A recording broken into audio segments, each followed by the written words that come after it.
We all love the Nintendo Switch, but what we don't all love is paying $250 for one. So what if I were to tell you you can get one for just $12? I'd be lying. But what you can get is a $12 Korean knockoff of a Nintendo Switch. This is the Adventure Player 8-bit retro arcade game. And you can see the clear inspiration they've taken here. So how bad can it really be? Well, for the price of one of these, you can get 20 of these. So don't expect too much, but let's jump into it and see what kind of retro fun we can have. Looking at the box, it says it is Memories 8-bit color arcade game. It has various color games. Interestingly, you need to be 14 years old to use this, which is a bit strange. We have the 8-bit retro arcade game titling here, but interestingly in Korean, this says Adventure Player. So different names in English and Korean, but both actually in English. That's interesting. We have easy control, sound, and LED color. So let's see if it can rival the gorgeous OLED of the Retroid Pocket 5. On the back, we're once again reminded of the easy control, sound, and LED color. We have a little breakdown of what the buttons do. So we have the sound button, or is that a speaker grill? It's a volume control. One button for volume, that's going to be interesting. We have mode keys, the start button and the restart button, and the D-pad, which is the one thing we get told in English, and also on and off. And we are going to need 3 AAA batteries, which unfortunately they do not include for our $12. I thought we might be able to make a bit of our money back there. So let's open the premium packaging, which is literally closed with tape. There is just 2 pieces of tape here. Ooh, that new device peel. Oh, we seem to have a little wrist strap so we can carry this wherever we go. And the one thing I want to know is it really these colors or is it just a sticker? That was the thing that was making me reluctant to buy this because it does kind of look like these are just red and blue stickers. So here's the moment of truth. And it seems it is actually red and blue, but there is just, of course, this sticker on the front, which is very difficult to get off. Okay, there we go. And there it is in all of its glory. It is extremely cute looking, and compared to the original Switch, it's far more portable. I know which one I'd rather take in my pocket, but can it actually play any games? That is the question. So let's pop in some batteries, and oh, we need a screwdriver to open it. That's another expense they don't tell you about.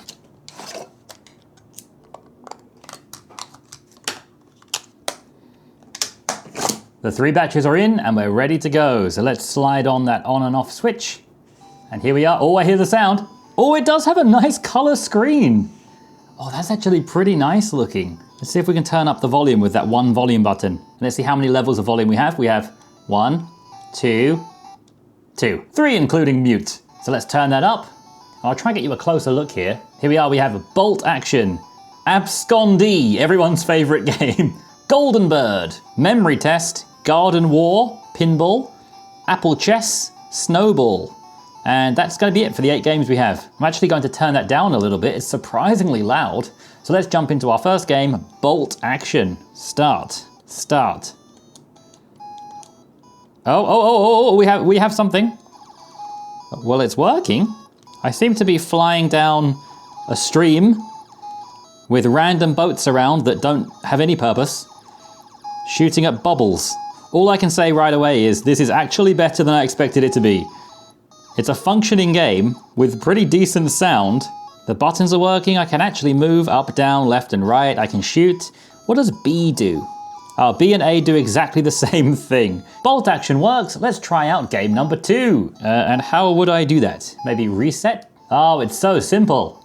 Let's try Abscondee. Also, interestingly, this is all entirely in English. You know, I bought this in Korea, so a lot of the information is in Korean, but it's actually completely in English. So let's play what looks like some kind of Bomberman game. Look at my little legs moving. Here I go. Once again, a functioning game. I guess I just collect stuff. The red one, the green one, the blue one. I'm opening doors. Look at me go. There's spinning things that seem to have no purpose because I'm just walking straight over them. What just happened? I somehow just lost, and I have no idea how because I thought I was doing quite well. It seems that this is a timer at the top that I didn't notice before. So right now there's 30 seconds left, and if the time runs out, it's game over. So another game that seems to be pretty functional. Let's move on to game number 3. Up next is Golden Bird. Let's see if it's similar to perhaps Angry Birds or Flappy Bird. What are we going to get here? No, it's not similar to either of them. Golden Bird. Every game starts with stage 1. What is happening here? Where am I? I don't seem to be controlling anything on the screen. Pause. Go. What am I doing? I can see this score going down. I don't seem to be in control of anything on the screen right now.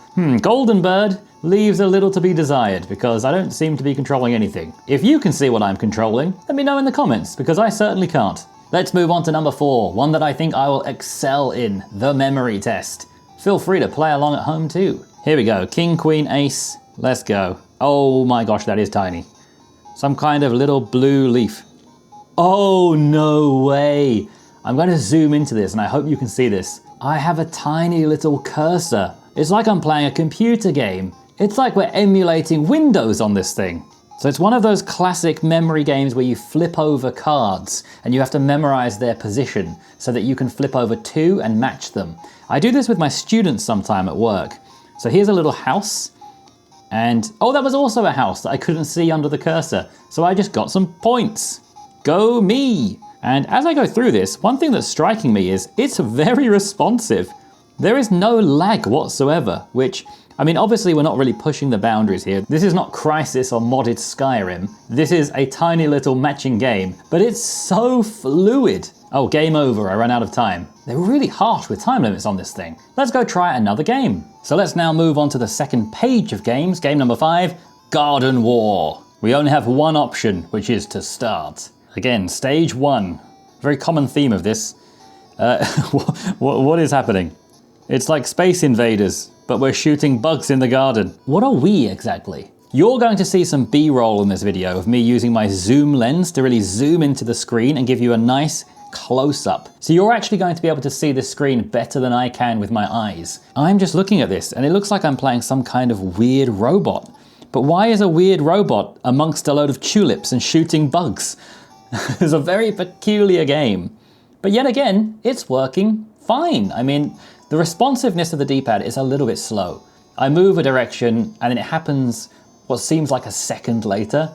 The A and B buttons seem basically instant. They're really responsive. And overall, it's a pretty decent experience. I mean, I'm not looking at this through the lens of a Nintendo Switch competitor. I'm not looking at it through the lens of a Retroid Pocket 5 competitor. I'm looking at this through the lens of a $12 little pickup at Toys R Us. And I'm pretty impressed with it. Let's move into pinball now, an absolute classic. One that's very hard to get wrong. I'm going to assume maybe A and B are the two flippers.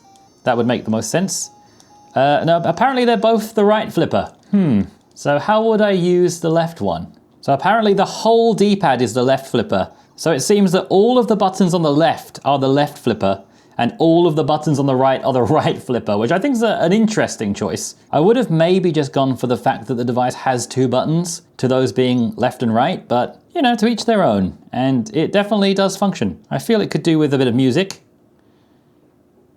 But absolutely functional, which I think is a word I'm going to use to describe this product. More functional than I expected. And I think we can move on to the next game now. The penultimate game is Apple Chess, which I'm going to assume is just chess with an Apple theme. Nope, that is nothing like chess, and once again we have a cursor on the screen, so it's like we're playing some kind of old Windows game. So we have red, blue, blue, red. Oh, this is like Go. In Korean, it's called Baduk. It's a game, I think, where if you surround your opponent's color with your color, then they flip over. So in this case, the pieces are blue on one side and red on the other side, which I'm curious if they chose on purpose to match this console. That would be pretty cool. So one side is blue, one side is red. So I am the red team and my opponent is the blue team. If I surround his blue piece with 2 of my red pieces, then his blue piece flips over and becomes mine. So you basically have to sandwich your opponent's pieces. So let's see if my theory is correct. So let's say here is a red piece, here is a blue. So if I put a red on the other side, so I'm now sandwiching his pieces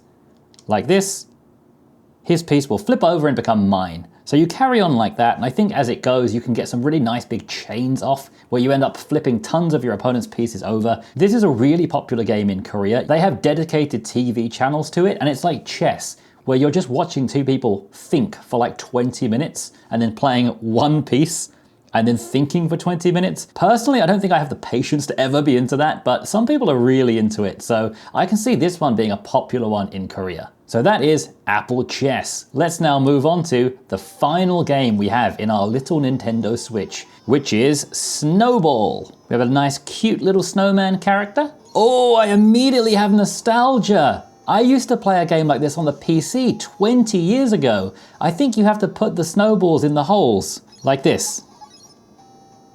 Yes, oh, I used to love a game like this. It wasn't snowman themed, it was a different theme. Maybe if anyone remembers it, please let me know. But I remember it was quite tricky because you have to do something like this. If I push it into the wall, it's going to be stuck forever. I can't pull it, you can only push. Oh, this is bringing back memories. So I think this has to be my favorite one. We also have Frere Jacques playing, which is interesting. So I'm confused as to why the pinball game didn't have any music, because that's probably the game that needed the music the most. Once again, I have to push quite hard on the D-pad to get a good response out of it, and it's a little tiny bit laggy. I am having to double press sometimes, but by no means is it a bad experience. I mean, if I paid hundreds of dollars for this, I would be throwing this in the trash and I would be angry. But for what you pay, this is more than worth it, I'd say. There we go, done. So looking back on the 8 games I got for my $12, am I happy with it? Absolutely yes, I am. This is far better than I expected to get for my money. Does it compete with a $250 Switch? No, it does not. But is it good for $12? Definitely yes. This reminds me of when I was a kid and I would really beg my parents to buy me those little bubble machines where you would push the buttons and the water would push the rings up onto the spikes.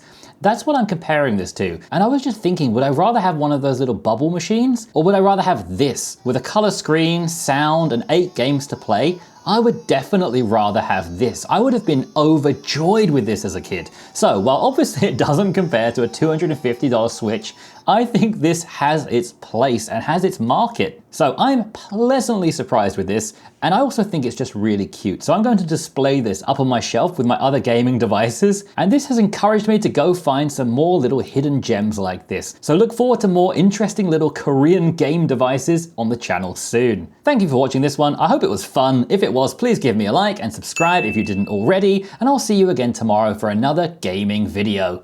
Thank you for watching. Bye.